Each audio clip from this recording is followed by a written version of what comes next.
I've covered a lot of cave diving stories on this channel, and today is no different. I'm going to cover another one. In fact, it's our top story today, but it's unique. There's not another cave diving story like it, and it might just be the scariest situation you could ever be in. But before we get into today's stories, if you're a fan of the strange, dark, and mysterious delivered in story format, then you've come to the right channel, because that's all we do, and we upload 3, 4, even 5 times every week. So if that's of interest to you, please offer the like button a bag of pistachios after you have meticulously removed all of the pistachios that can be opened, and you only leave in the bag the ones that are completely. Only ones in the bag are completely sealed. Only ones left in the bag are completely sealed up.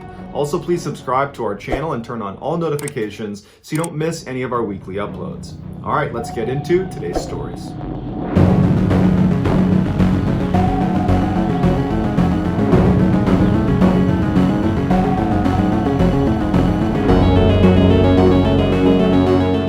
Mount Fuji is the highest mountain in Japan, rising up to 3,776 meters, and it's actually a volcano. It's dormant. The last time it erupted was in 1707, but geologists still classify it as active. Tourists are allowed to climb Mount Fuji, but only between July and September, because in the winter months, the mountain gets completely treacherous. There's snow and ice, and the wind picks up. It's very, very dangerous, so it's off limits. Now, thrill seekers, if they really wanted to, they could climb Mount Fuji in the winter, because there isn't a security guard posted up at the bottom of Mount Fuji checking people in and out. It's on you. If you want to climb it when it's off limits, well, then you're climbing at your own risk, because basically it's a terrible idea.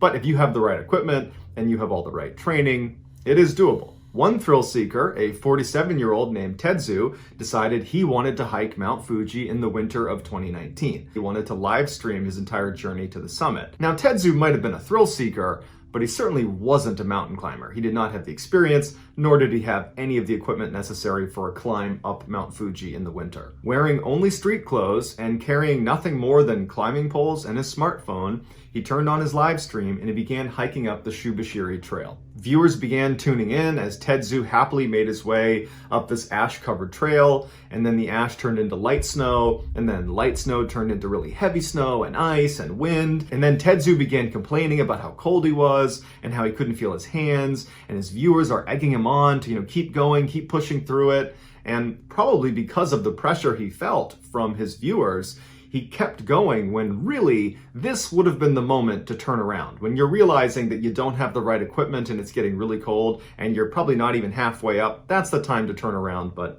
he didn't. He pressed on. As he moved up the mountain, the path he was on continued to narrow and become increasingly more covered in ice, and the guard fence that straddled the side of this path was getting to the place where it comes to a stop, signaling the most dangerous section of the hike, which is the last leg up to the summit. He gets to that point where the fence comes to an end, and now he's on this narrow stretch where the wind is just whipping across and it's all ice, and he's trying to walk across the ice with this totally inappropriate footwear. He should have had on at least crampons, the metal spikes that go on the bottom of your shoe to grip ice. He just had tennis shoes on, and so he's slipping and sliding as he's walking up this icy trail, and then he finally staggers and falls, but he catches himself.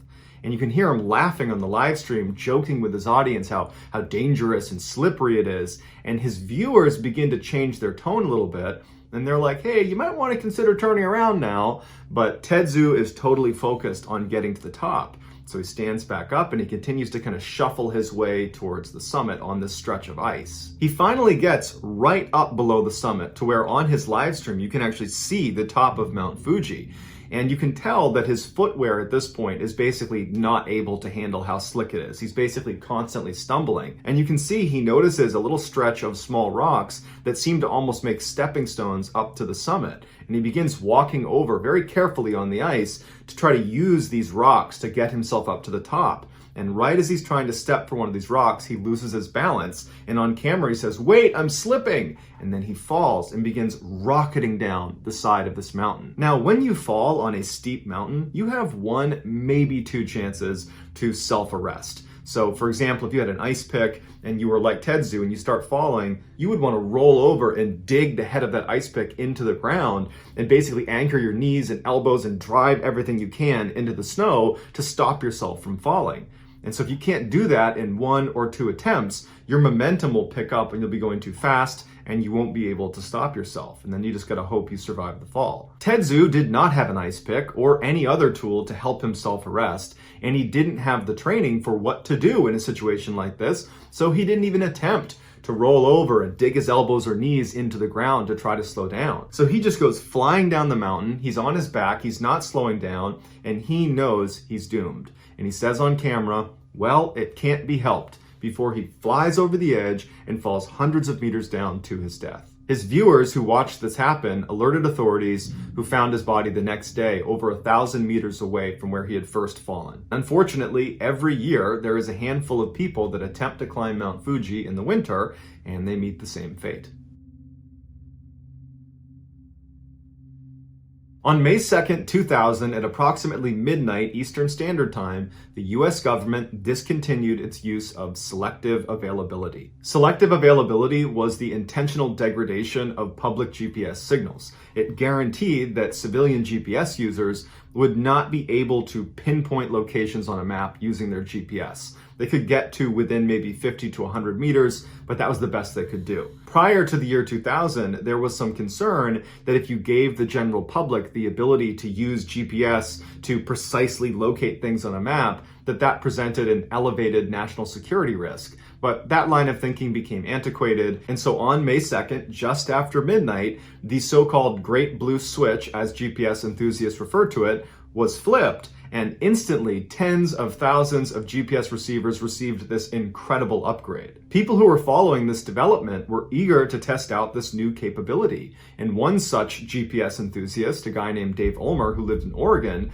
decided he wanted to create a sort of GPS treasure hunt. So he got this box, and inside of it he put a notebook and a pen, and he brought it out to the middle of the woods in Oregon, and he got the precise GPS coordinates of where he put it. And he took those coordinates and he went to an online forum and he posted the coordinates and he said, go to these coordinates, and when you get there, if you find what you're looking for, there'll be a notebook. Record yourself in the notebook and I'll be out there to check who's done this. And if your name's in there, I'll give you credit on this forum. And so this treasure hunt went viral, and lots of people all over the world thought it was a really cool idea to use this new GPS technology to create treasure hunts all over the world. So people started hiding not just treasure chests with notebooks, but all sorts of random things all over the world, and then posting their coordinates online for people to find. This activity was given a name, geocaching, and it's alive and well today, and it's streamlined on the official geocaching app. But as geocaching has evolved over the years, so too has the level of difficulty at finding some of these caches. Sometimes it requires geocachers to climb mountains, other times it requires them to dive underwater, and in one case, geocachers in the Czech Republic had to climb into this strictly off-limits 5-kilometer long underground tunnel where the only two entry points were on the two extreme ends, and to get to the geocache, you had to go to the middle of the tunnel. And of course, periodically, this tunnel completely floods. On June 9th, 2018, 4 geocachers in the Czech Republic decided, you know what, we're going to go down into that tunnel and we're going to get that geocache. So they made their way over to the Metalski Brook Tunnel, which was one of the 2 entry points, and they climbed down inside. The reason this tunnel periodically floods is because rainwater gets dumped in there, and the second entry point is literally sitting in a lake. There is literally water sitting right up against the lip of this entry point. So even light rain will get the lake to rise just enough to where all the lake water pours into this tunnel. And so the day these 4 geocachers are going into this tunnel, the weather forecast called for torrential downpours, flash flooding, and either these 4 geocachers were not paying attention to the weather, or they somehow thought this wouldn't affect their ability to get this geocache. So these geocachers get down into the tunnel and they start making their way towards the center to collect their prize, when outside it starts pouring rain. It rained so much, so fast, that the lake entrance started dumping tens of thousands of gallons of water in on one side, and then on the other side, where this other entrance was at the bottom of a hill, you had all this water rushing in. So it was like 2 huge waves of water crashing in on them. And in fact, the survivors would say, because they were right towards the middle of the tunnel, they heard what sounded like a car or like a train. It was getting closer and closer and closer. And that's when they realized it was 2 waves of water crashing in on them. In a panic, they turned and started running back towards the entrance they came in on. But as they're running, they're hit with this wave, and 2 of the geocachers got sucked underneath. and the other two were pushed up and were basically body surfing their way towards the lake entrance. And so as they're moving forward, the wave from the lake comes in and hits them, and now the water is dangerously close to the ceiling, and the two that have been pushed towards the lake entrance, they don't know what's happened to the other two, but they're just swimming as fast as they can towards the lake entrance. And they swam almost 2 kilometers in this tunnel as the water got higher and higher and higher, and they're barely able to breathe by the end. They only had about a couple inches of clearance by the time they got to the lake, and they finally pop out and they get in the lake, and then luckily there was someone that saw them and brought their boat over and picked them up. As for their two friends, unfortunately, they didn't get out of there in time and they both drowned.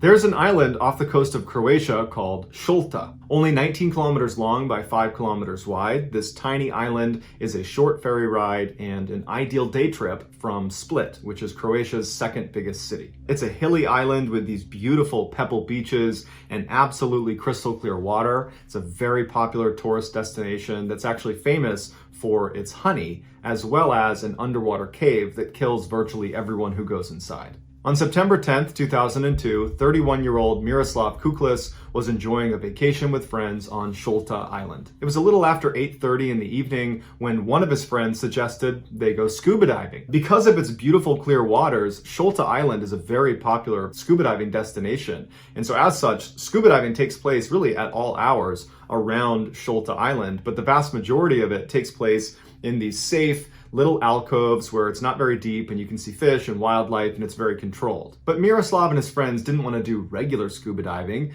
They wanted to check out the underwater cave they had heard about just south of Šolta Island in Poganica Bay. They had heard this cave was extremely dangerous and only expert divers were allowed to go in there. And even though they were not expert divers, they were barely novice divers, they thought, you know what, how bad can it be? Let's go check it out for ourselves. So they convinced one of the boat drivers to drive them out to the area in Poganica Bay that sat over where this cave entrance was. And so they put on their gear, they hop in his boat, they drive out, they jump in the water, and sure enough, right below the surface, about 10 meters down, is this hole on the sea floor. And that is the single entrance into this cave. When you go in this hole, you have to go down head first because it's so tight. And once you go down about 10 meters, you reach this junction where to one side, it leads to the shallow gallery, which is the space that goes down to 36 meters, and there's no other caves or entrances or anything off of it. It's just kind of like a chasm inside of the cave. From the junction, if you go the other way, it brings you to the deep gallery, which is just a bigger version of the shallow gallery, and it goes down to 57 meters. Inside of the deep gallery, however, at the very top on the ceiling, there is a very thin air pocket. Now, there's a few reasons why this cave is so dangerous, beyond just being an underwater cave, which in and of itself is quite dangerous. The first one is the visibility inside of the cave is basically zero. The only light that comes in is through that single entrance that leads to that junction, but the light doesn't make it past the junction into the two galleries. So it is truly pitch black inside of those two galleries. You also have all this silt that's caked to the inside of the cave. So as soon as you get in there, your flippers and your movement, it kicks the silt off the wall and muddies the water around you to where even if you had a flashlight, it's like driving in fog. The lights only pick up the fog right in front of you. You can't see beyond the fog. Well, in a tunnel, you shine your light on silt and you're just gonna see the silt, not beyond it. So basically going into this cave, you're gonna be blindfolded. Another significant danger of being inside of this cave is after you've gone down to your respective gallery, whether it's the shallow or the deep gallery, when you're going back up again on your ascent and you're getting to that junction point, it is possible to confuse the other entrance to the other gallery with the exit to the cave. And so if you make that mistake and you go into the other gallery, remember, you're blind, you got silt kicked up, it's already dark. You need to, by touch, figure out you've made a mistake and then backtrack and go out the right way you came. And so if you're low on air and you make this mistake, you better hope you catch it fast enough that you can get out before your air runs out. So a little after 9:15 p.m., Miroslav goes in first, followed by his other two friends. Miroslav reaches the junction and he turns towards the deep gallery. He goes all the way down to 57 meters, he touches the bottom, he turns around, and he starts making his ascent. On the way up, he gets to the junction, and he makes the critical mistake of going into the shallow gallery believing that is the exit to the cave. He probably got in there, bumped his head, started feeling around, he's kicking up silt, he's starting to panic, he's looking for the way out again. He finds the exit to the junction, but instead of taking the exit out of the cave, he makes the same mistake again and goes into the deep gallery. And now he's in the deep gallery, he's feeling around, he's running low on air, and based on his dive computer, he was fumbling around in there for quite some time. And having spent some time underwater myself in the pitch black as a Navy SEAL, I can tell you that it's very easy to imagine, oh, it'd be so easy to stay calm and have your bearings and know where you are. But when you are completely in total pitch black underwater, it actually is hard to tell what's up, what's down. You can feel the pressure in your ears. That's a good way to tell where you are in the water. But, realistically, it's totally possible to get completely disoriented underwater. And my guess is Miroslav was totally disoriented. And so he stopped and he's trying to make sense of what's happening. And at some point, Miroslav must have looked at his air gauge and realized, I'm out of air now. And he made one last push to try to get to the surface, but he hit a ceiling. And that's when he realized, based on maybe the touch and feel, maybe he took his gloves off and he was feeling around, he felt that he was in the air pocket, that thin amount of air that sat right at the top of the deep gallery. He must have realized at this point that there was so little air down here that he probably only had maybe a few minutes that he could be down here breathing before he was going to drown. And in terms of making his ascent to the surface on a breath hold, the only place where there's an air pocket is the deep gallery. And so probably he knew that. And so he's thinking, I'm, maybe 40, 50 meters under the surface right now, and I can barely catch my breath now. I'm not going to be able to hold my breath to the surface. And so staring down a certain horrific drowning death, he pulled out his dive knife and he plunged it into his heart. And when they did his autopsy later, it would show he did not drown. He died because he had a knife in his heart. Back on the surface, the other two divers had gotten out successfully and they're in the boat and they're waiting for Miroslav. But after over an hour went by and he hadn't surfaced, they contacted the police. The police show up and they send two special divers down into the cave to look for Miroslav. One of those divers was a 25-year-old named Oliver Maric. And so these two divers go down and they're looking for Miroslav and they can't find him and they're running out of air. And on their ascent, Oliver Maric makes the same mistake that Miroslav did and gets trapped inside of the shallow gallery. The other diver initially made that mistake but managed to get out again, but Oliver went back and forth between the deep and the shallow gallery until he too drowned in that cave. It would take 3 days for the police to find and remove Miroslav and Oliver from this cave. And to this day, the police warn divers not to go in this cave unless they're experienced enough to be going in there. But year after year, inexperienced divers try their luck inside of this cave and they make that same mistake. They get trapped and they die. So that's going to do it, guys. If you found the secret in today's episode, let us know in the comments what it is and where you found it. So give us the timestamp. And if you're the first to do that, we'll pin you at the top of the comments section. If you enjoyed today's video and you haven't done this already, please offer the like button a bag of pistachios, but beforehand, meticulously go through and ensure the only ones left in the bag are of the sealed variety. Also, please subscribe to our channel and turn on all notifications so you don't miss any of our weekly 3, 4, even 5 video uploads. If you want to get in touch with me, you can direct message me on Instagram or on Twitter, where my username is the same. It's JohnBallen416. I also have a ton of content over on TikTok, where my username is MrBallen. If you have a story suggestion, please submit it to our subreddit just called MrBallen. It's linked in the description below. So whether I see you on Twitter, Instagram, TikTok, Reddit, YouTube, or some combination, just know that I really appreciate your support. And until next time, that's going to do it. See you.